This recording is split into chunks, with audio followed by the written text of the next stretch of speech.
Hello everyone, this is Xavi and this is an interview about women's football marketing from the blog xavibove.es, a blog born to grow your impact in women's football and where more than 400 people have already joined the tribe. Today, it's a pleasure to welcome our very special guest, Jim Gooley. I had the privilege of meeting Jim at the first edition of the Athens Women's Football Summit, where we participated in a roundtable about branding in women's football. For those who may not know him, Jim is an international women's football specialist, former vice president and director of sales of clubs as Sky Blue at the NWSL. He particularly accumulates massive experience in the fields of sponsorship, ticketing, matchday operations, and business development. Before Sky Blue, he was a fundamental piece for the success of the New Jersey Wildcats of the W League, a kind businessman that doesn't miss an opportunity to share, add value, and connect for the good of the game. Jim, thank you very much for your contribution and for being here with us today. Thank you, Xavi, and thanks for having me. Great. Jim, during our participation at the Athens Women's Football Summit, you remarked the importance of giving women's football value as a product. From a business perspective, and given your experience at Sky Blue and at the Wildcats, how can we do that? Yeah, value. Excellent question. If you recall, during the Athens Women's Football Summit, I opened by tearing up some paper. I tore up a US dollar bill, which at the time had very little to no value in Greece. I tore up my ticket stub to the Greece-Bosnia-Herzegovina game, which was a very exciting game for Greece. Greece won that game, which was brilliantly played. But I showed that ticket stub as a souvenir, and I said, well, you know what, the game's over, and they're not my number one team anyway, so I tore that up. I also tore up a €5 note in front of people. And I was looking at people's eyes, and they were like, who is this guy? What is he doing? Well, these were just pieces of paper. However, there was a time when there was a perceived value to those papers. As a matter of fact, Xavi, I've saved those papers. And you can see in this class, they have more value now as a souvenir of our time together. Okay, so what am I saying here? When we talk about value, we talk about the women's game, we talk about selling tickets and sponsorships and value and things. When I began working with the Wildcats, I sat down with owner Vince Baldino at the time, some 10 to 15 years ago. And for years, he had given away tickets. And I said, Vince, why did you do this? He said, well, people don't come to games, they don't pay for games. I said, well, Vince, you know, when you give away a ticket, you're actually telling everyone your team has no value. So what I did was I said, Vince, no more giving away tickets, no more. We're going to put up a big fence here. You can't see the game. You have to buy a ticket. And here's why. So what that did was it took those little pieces of paper, much like what I tore up, tickets to the Wildcats, and said, people come to the game and pay to see something that's very special. And when they saw that I had value in those tickets, no tickets were given away again. And before you knew it, people were paying to see the Wildcats. They had no idea who was on the roster. They had no idea what they were going to see. We just told them there's value by charging for the tickets. That's the start. So we don't give value, we actually create value, and we express value. And I did that with tickets, I did that with sponsorship, I did that with attracting volunteers for game day. Saying, you're going to come and help us out, and you want to have something to do with women's football, well, here's what we think you're going to experience. And we put together the value proposition. We did the same thing with sponsors. And we'll talk more about that shortly, I'm sure. Well, impressive. Not about giving value, but creating that value. And as you mentioned, Jim, sponsorship is a very important area of from clubs. It's one of the main challenges as well for them to become financially sustainable. What are the key takeaways for attractive sponsors that you could share with us? All right, yeah, attracting sponsors. Here's the big challenge. First of all, you have to know who you are. You know, yeah, we're a women's soccer team or a women's football team. Big deal. What do you represent? Well, you represent players, you represent a team, you represent a good time, you represent entertainment. You also represent some sort of market. And you have some sort of reach into that market. And I like to tell people that we represent 10,000 soccer moms or 20,000 soccer moms. We actually do the work to advertise and to have an exposure to those markets. And then you have to know who your target sponsors are going to be. You have to understand their business. And historically, I've gone to healthcare concerns, hospitals and doctors that may wish to know who these soccer moms are, and maybe they want to reach into their homes or reach into their decision-making process when it comes to healthcare. I have an experience working for big corporations for many years in my real job, my paying jobs for a while, and working for corporate America and understanding my clients' needs was paramount. What I would do is I would understand their business, and then I would determine whether or not my franchise or my product or my entertainment has value to their business plan. So I put two and two together and I say, well, these doctors wish to connect with these soccer moms. These soccer moms and these families, they come to our games, and also we talk to them about our sponsors. So the connection is a hospital will spend millions of dollars on, or a hospital group will spend millions of dollars advertising in broadways to a market. For instance, I just got this magazine yesterday in the mail. This is New Jersey Monthly Magazine. This is their special Best Doctors of New Jersey issue. And in it, those hospital groups spend a lot of money introducing their app, introducing their takeaway cards to maybe put on the refrigerator. And they also have big fold-outs of all the great doctors are. Well, this goes to many tens of thousands of New Jerseyans every single year. And these guys spend a lot of money in here. How about this? Give me your money, and I'll hand it right to Soccer Mom. And it's that understanding of what their business goals are, and they're trying to get a reach and get a personal endorsement from the Wildcats or the personal endorsement from Sky Blue. It's worth a whole lot more than a broad-based advertising in a magazine. And then, when I'm valuing the team or I'm valuing that investment, again, with my corporate sales experience, I know that I have to make sure that they're going to get more in return dollar-wise than they would in a newspaper advertisement.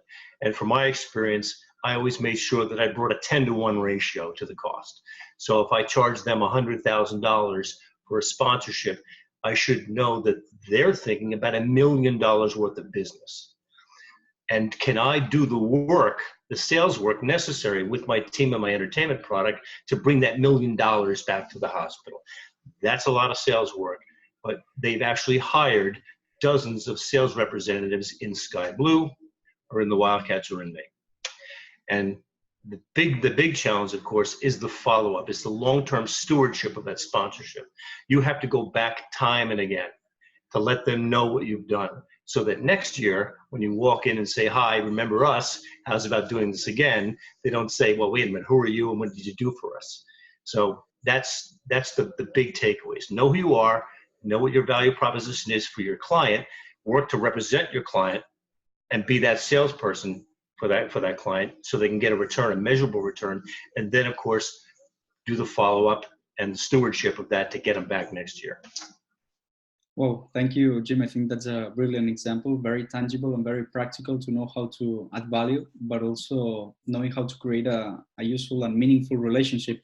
We have seen in the NWSL, they have recently signed a sponsorship with Budweiser to become the official beer of the competition. What do you think about the evolution of the NWSL in the recent years? Okay, NWSL, I was part of the start of that with Sky Blue, of course. And before that, we had the former women's professional soccer and before that WUSA professionals playing for the Wildcats, keeping the brands going and keeping the name alive. And then bang, we have the NWSL, which is absolutely brilliant. Everything's working very nicely now. I'm very happy with the fact that going to like their 6th year plus of professional soccer. It's actually brilliant. There are different levels, however, of success all over the NWSL. And I think based on who the ownership group is, are they part of an MLS franchise, which takes advantage of some really great systems that are already in place? stadium, possibly advertising, salespeople, sponsor sharing, and so on. So they're a little more financially secure, and they can take advantage of the reach of an MLS market, those soccer moms and those families. But I find that those organizations that are run by people who are doing nice things for women, or want to do nice things for little girls, or they're maybe soccer coaches who are maybe in the front office and may not necessarily have the business acumen to understand that really they are an entertainment source, and they should behave as such. And I think the NWSL knows now how to establish franchises, really what the real key indicators are, not just people doing nice things for women and girls on the field, but those who actually want to turn profits by putting together an entertainment product. And then, of course, getting the sponsors and representing those sponsors and those brands to their markets. And as you say, and obviously they have created a competition and a structure where more registered players are entering the game year by year. And talking about the American women's football, some days ago you had the opportunity to meet the new U.S. women's national team head coach, Vlatko Donovsky, in Manhattan. You were there at the announcement. What do you think that are the main challenges he will face, and also how could he help to grow the women's game in the United States? Okay, I wish him. I think this is a great news for the U.S. team.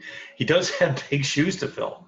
You know, following a two-time back-to-back World Cup champion in Jill Ellis and her record of wins, Jill knows how to manage those thoroughbreds.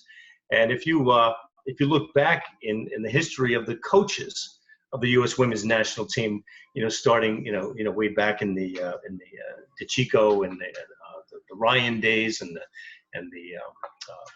the days where the team did very well and then did not do very well, and the players themselves were very influential in who the head coach could be or should be, and there were some tumultuous days.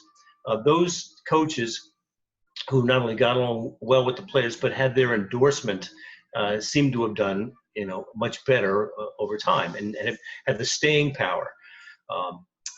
Coach Andonovsky does have that endorsement already through his successes with the Seattle Reign, and primarily, and this was mentioned during the announcements 2 nights ago, where Megan Rapinoe had given her blessing. That's important. That's very important, because the psyche of and I've learned this in coaching girls and putting together these women's teams, helping to put together these women's teams over the years, is that females need to be happy first before they're good. Guys will never be happy unless they're good, and there's a different. It's not wrong. It's not bad. It's just different. And the psyche of the women's collective team mindset is paramount, and they have to trust each other and trust their coaches and feel safe in that they're putting their future and their game into their coach's hands. He has that already, so he's got that going for him. What he can do to help grow the game, to your question, is, I think globally, he has a responsibility. He has a responsibility to follow up and demand accountability through FIFA on their FIFA 2.0. Their program for growing the game for women around and girls around the world. That's a huge responsibility. I think he will have the most success by giving that wink and nod to all those girls and women and programs and countries around the world who really are thinking about investing in the women's game and doing more for girls. We've learned here in the United States over the past 40 to 50 years that cheering for girls on the field is a good thing. We just, the caveman, and I was one when I was a kid, saying, what's this girl doing on the field? This is absurd. All we did was step aside, and we didn't block her chances. And what do you know? Back in the 1970s, 1 million Mia Hams stepped onto the field all over America and demanded a place to play. From that, we gave them the resources to succeed, much as we did for our boys, over the years, we gave it to the girls. And what do you know? We're better people for cheering for them. We have, so many World Cup victories. And now Coach Vlad and the team are, I'm not going to say role models. I think role models, kind of shortens their real effect. They are the flag wavers and the challengers to the world. And if he steps up and says, I challenge Greece, I challenge Spain, I challenge Italy, I challenge Saudi Arabia, I challenge the countries of the world to step up and beat us, step onto the field and become a competitor.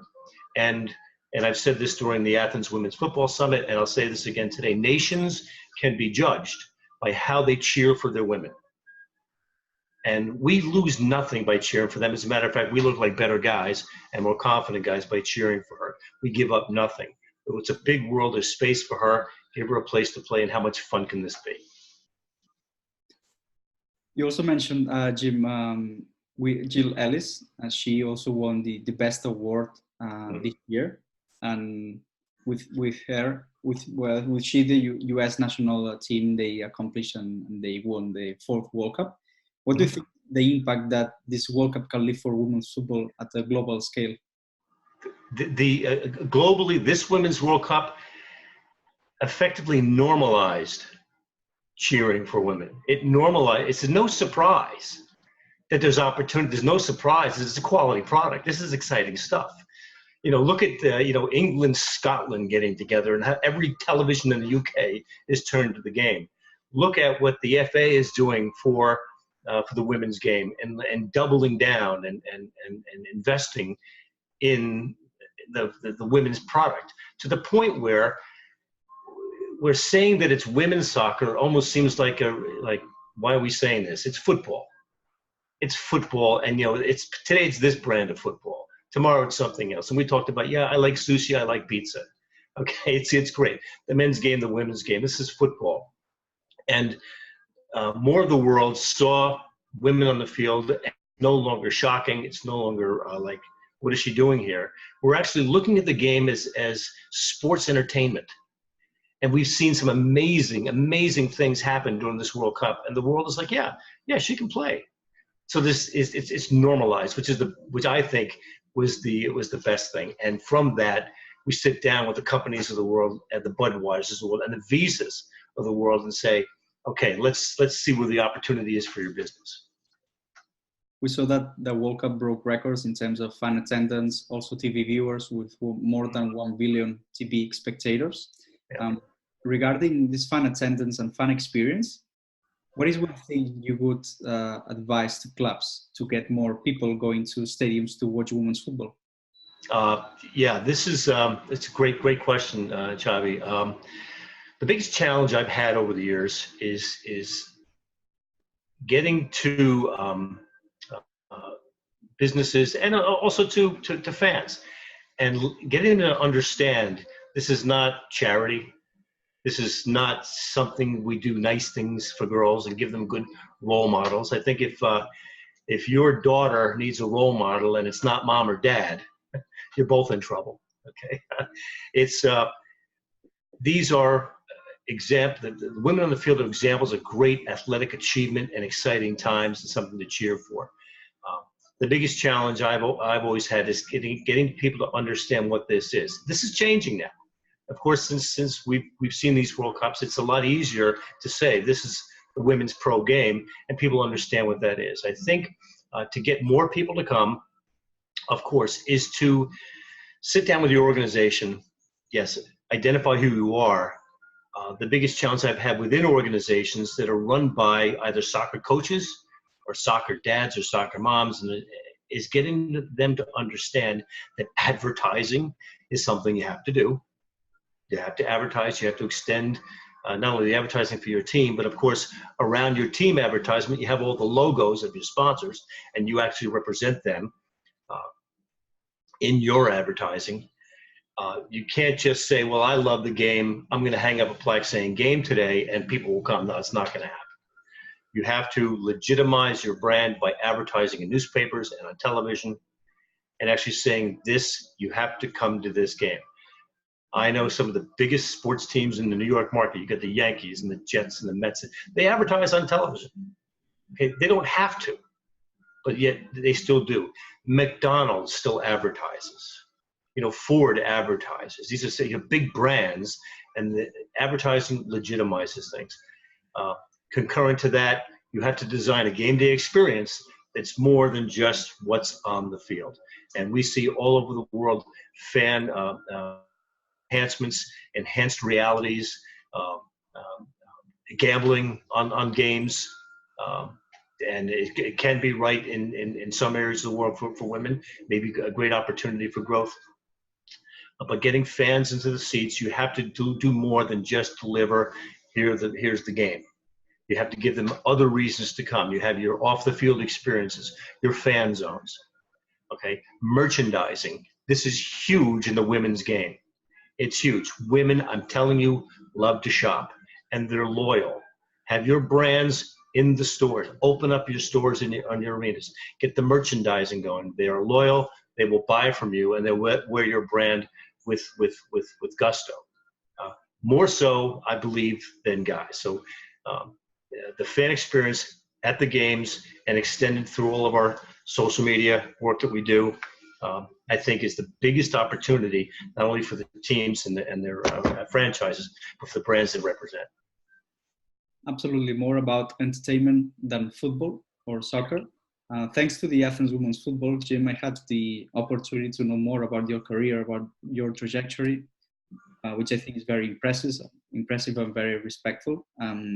We would like to know more towards your career, professional career, and to know which could be 1 to 3 books, if you are keen on reading books that have greatly influenced your career, that you would recommend.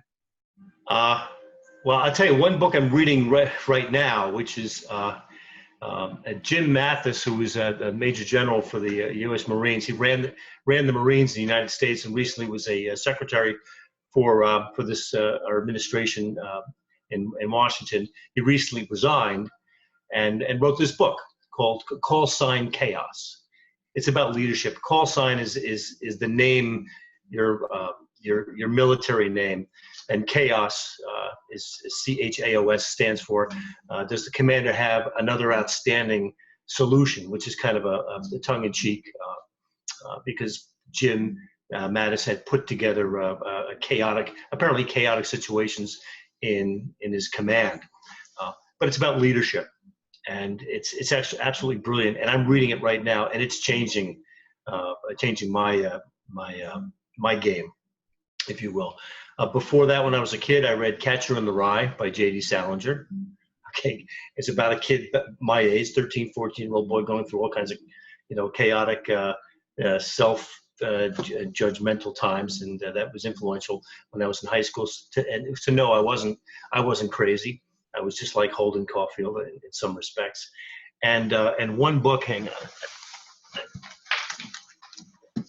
really was influential. Carl Sagan was an astrophysicist, and he had this great television series, Cosmos.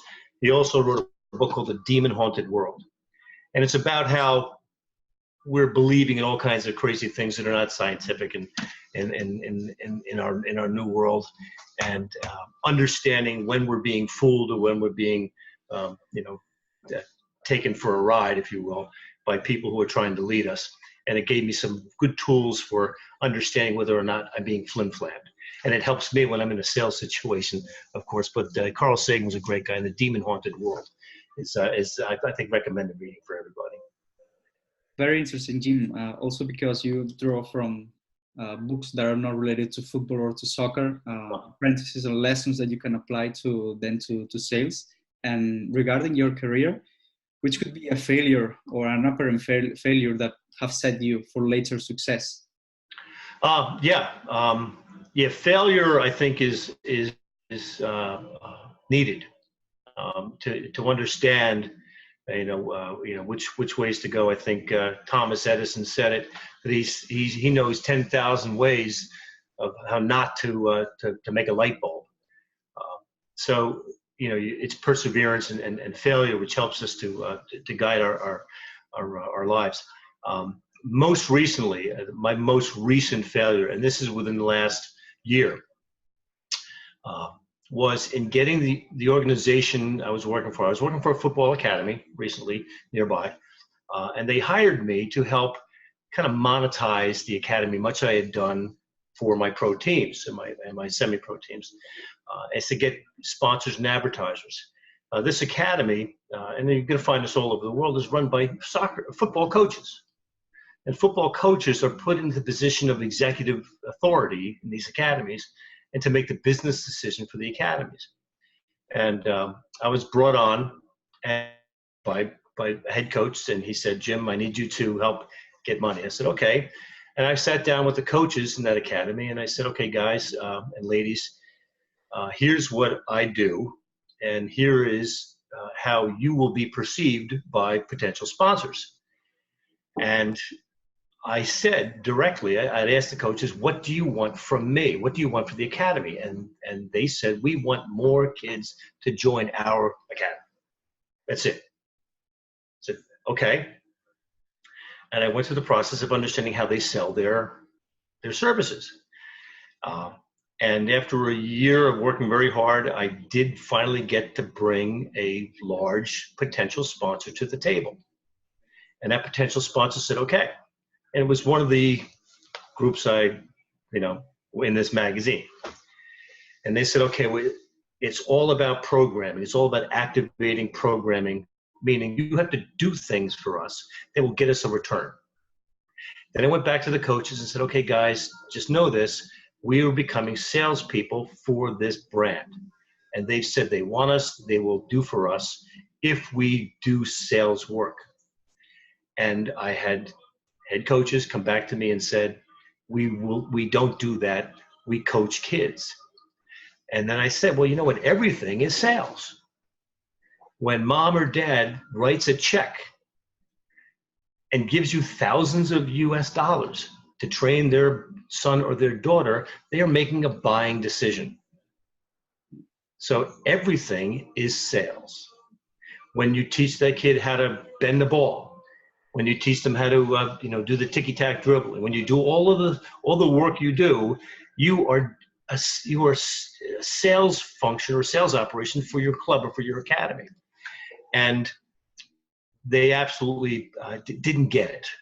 I could not activate the staff, and in such a way where I could not go back to this large brand, this large hospital group, and say, we will be salespeople for you.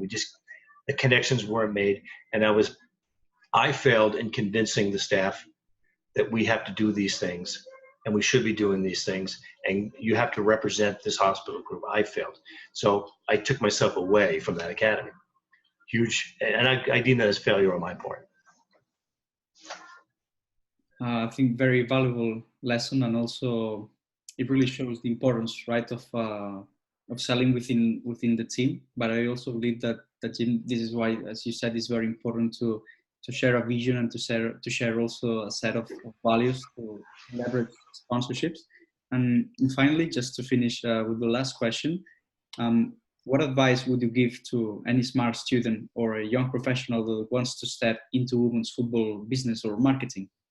Okay, great question, and I get this quite often here, where young people say, I want to get into sports or sports marketing, or I love the game so much, I want to be a part of it, and this is exciting. It's your spirit is everything, and I try to do everything to not only maintain that spirit, but to address it and to feed it. Okay, that's the first step. The second step is understanding what you're getting into.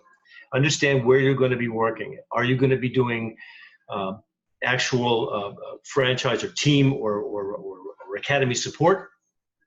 Are you going to be on the field? Are you going to be off the field? What is your goal? So I would say, what do you want to be when you grow up? Do you want to be an executive? Do you want to be an athletic trainer? Do you want to work with athletes? Do you want to work with people in the entertainment industry? So when I would bring people on, young people, and they'd say, I'm very excited about working for the Wildcats. I'm very excited working for Sky Blue. I ask them, what do you want to be? What do you want to do first? And I try to tailor the opportunity to to their needs beyond where I am or where the team is today. And there you'll find the most successful people. And they will move on and they will grow up and be what they want to be. I always said, if you really enjoy what you're doing, you'll never work a day in your life. So understand that this is a business. Understand that your job is to make sure that the players have the opportunity to succeed and the teams have the opportunity to succeed and to build that support around it.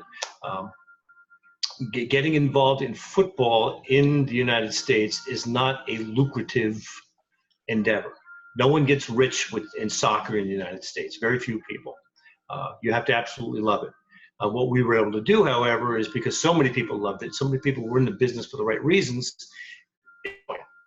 and it's exciting, and it's a great example for the rest of the world. I would say to young people, do internship work.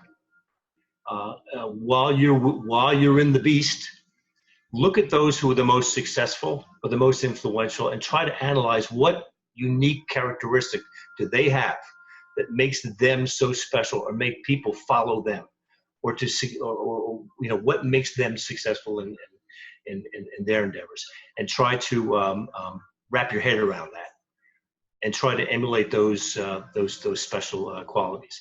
And above all, if you don't like what you're doing, if it's not the right thing, don't spend time on it. Okay, move on, do something else.